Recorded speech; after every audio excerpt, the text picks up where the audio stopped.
And so we said to Esther a few days ago, because she asked this question almost identical to the way that you ask it for different reasons. She said, Abraham, so do I have this right? I'm following the path of least resistance, the path of least resistance, the path of least resistance.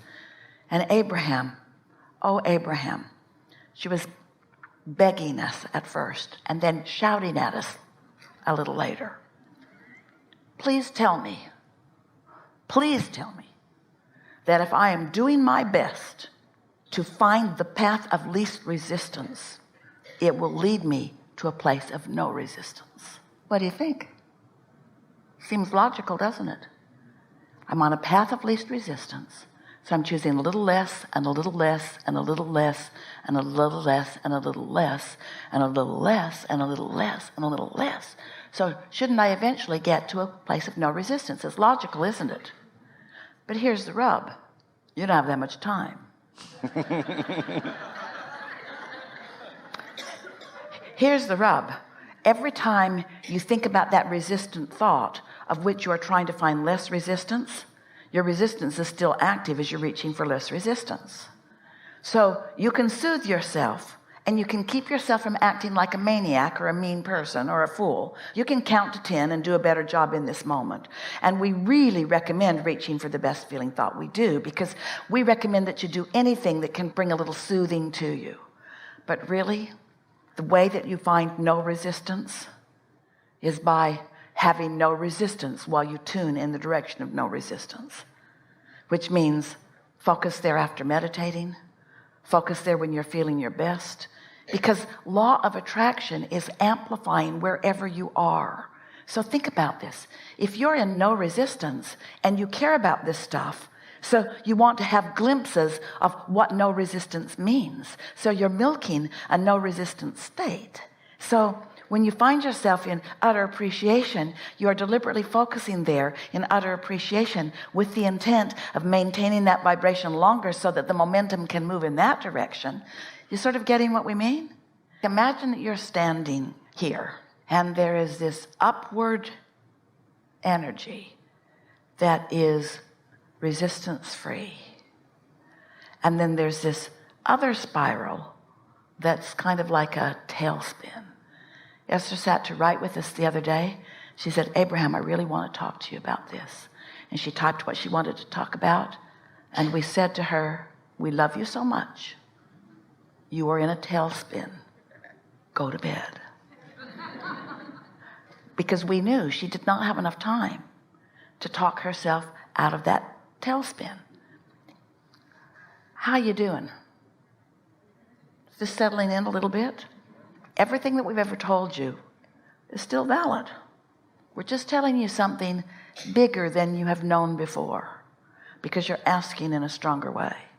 And that is, as you stand there with this spiral up and this spiral down, so to speak, with this under the influence of source or under the influence of something that is less uplifting and less non-resistance than source, you have choices.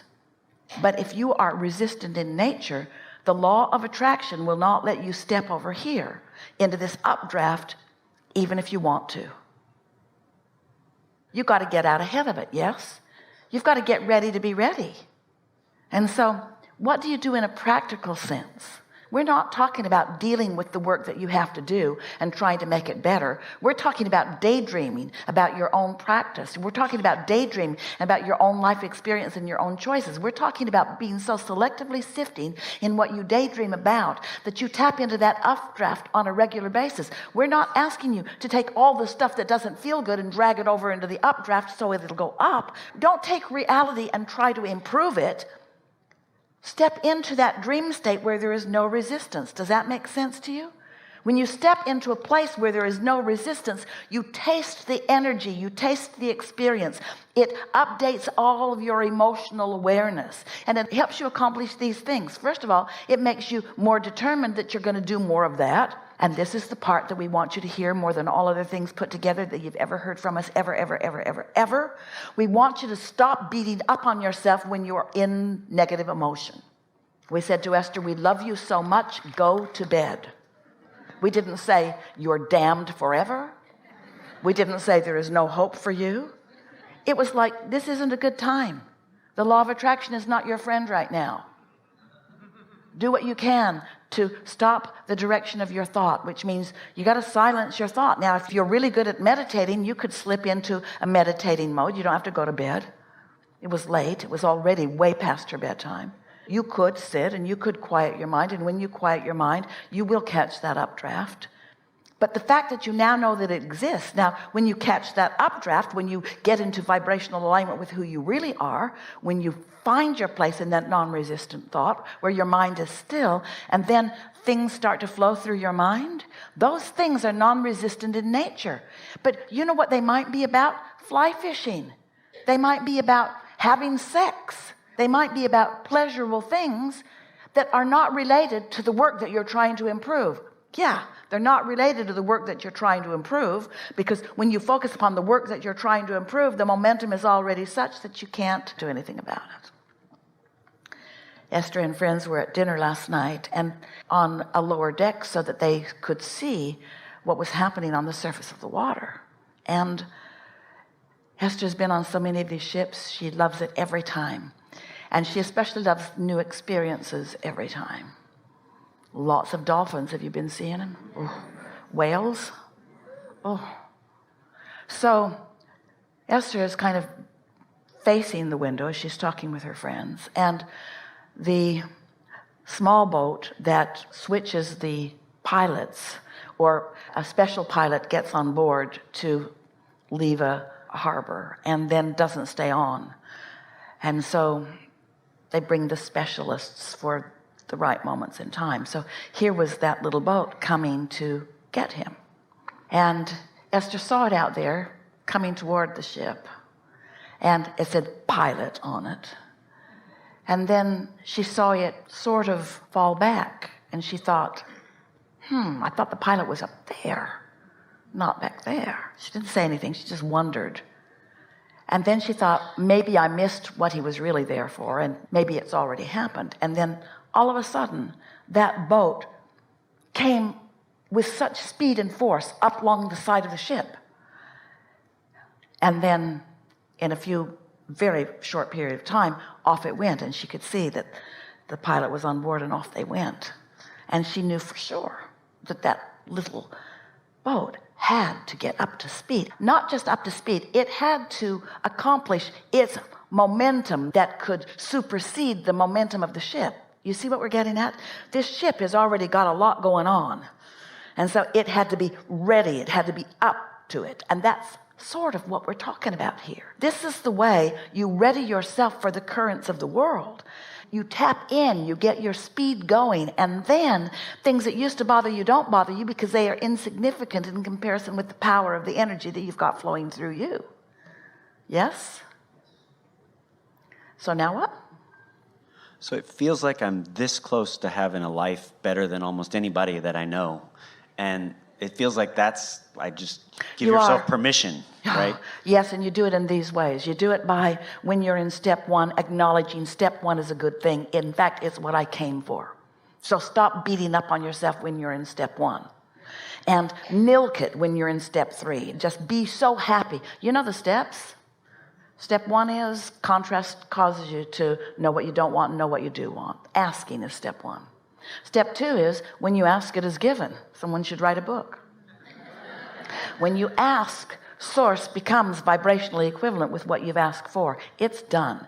There's a vibrational realm where what you've asked for, you ask for it and it is done. Now you might call that a dream state because it is not yet manifested. We call it a reality that you're not really that adept at tuning into, but it is an absolute reality.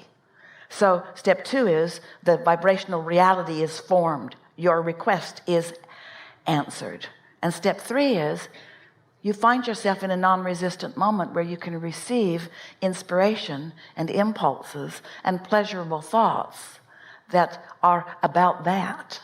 And really being effective at step three is what step four is. Step four is being really good at step three. But what step four is what you may accomplish as a result of this conversation. It's understanding where the energies are. It's understanding what non-resistance is. It's understanding that resistance is a normal thing. It's understanding that resistance isn't a bad thing, but that it's not the thing that you want to be doing all the time.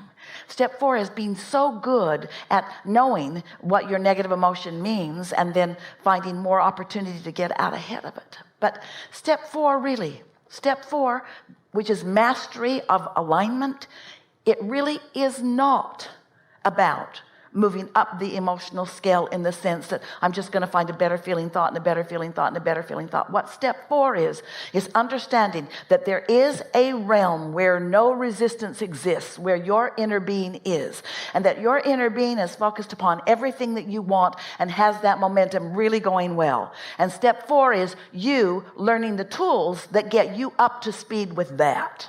And what are those tools? Do you know what they are? Meditation is the best tool of all, because when you really are effective at meditation, you quiet your mind, and when you quiet your mind, your vibration rises, and when your vibration rises, you tune into that. Why would anyone not do that on a really regular basis? That's what we call getting out ahead of it. Daydreaming is that. Do you know that everything that you're creating, whether it's your private practice, whether it's an empire, whether it's a cause or a movement, whether it's a relationship or a magnificent building project, it doesn't matter what it is.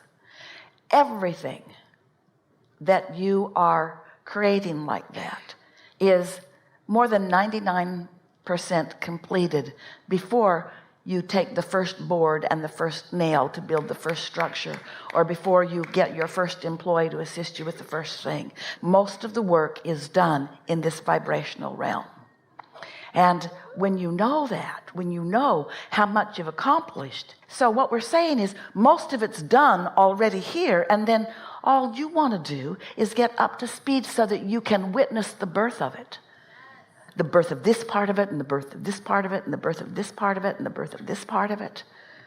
When you get this picture, and when you understand who you are, and when you understand why you're here, and you understand all of this non-physical consciousness and awareness and interest in you, this non-physical part of you that is so keenly focused upon each and everything that matters to you, the next time you feel negative emotion, you can just say, oh, I got sideways of that, but they're all still doing that on my behalf, and they always will.